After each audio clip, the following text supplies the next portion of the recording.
There's no feeling more intense than starting over. If you deleted your homework the day before it was due, as I have, or if you left your wallet at home and you have to go back after spending an hour in the computer. If you won some money at the casino and then put all your winnings on red but it came up black. If you got your best shirt dry cleaned before a wedding and then immediately dropped food on it. If you won an argument with a friend and then later discovered that they just returned to their original view. Starting over is harder than starting up.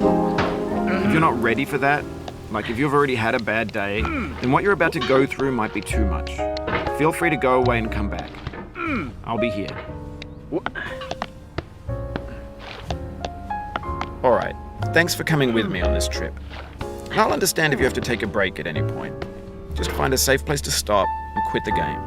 And don't worry, I'll save your progress, always, even your mistakes. This game is a homage to a free game that came out in 2002, titled Sexy Hiking. The author of that game was Jazuo, a mysterious Czech designer who was known at the time as the father of B games. And B games are rough assemblages of found objects.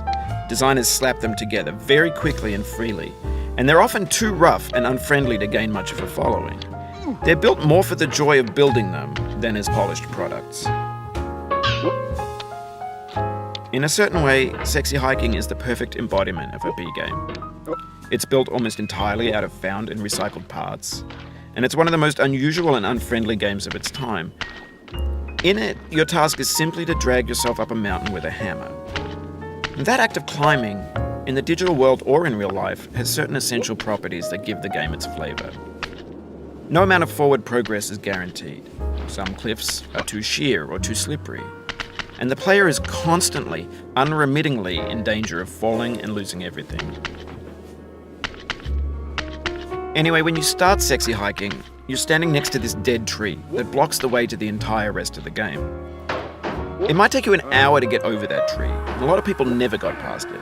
You prod and you poke at it, exploring the limits of your reach and your strength, trying to find a way up and over. And there's a sense of truth in that lack of compromise. Most obstacles in video game worlds are fake. You can be completely confident in your ability to get through them once you have the correct method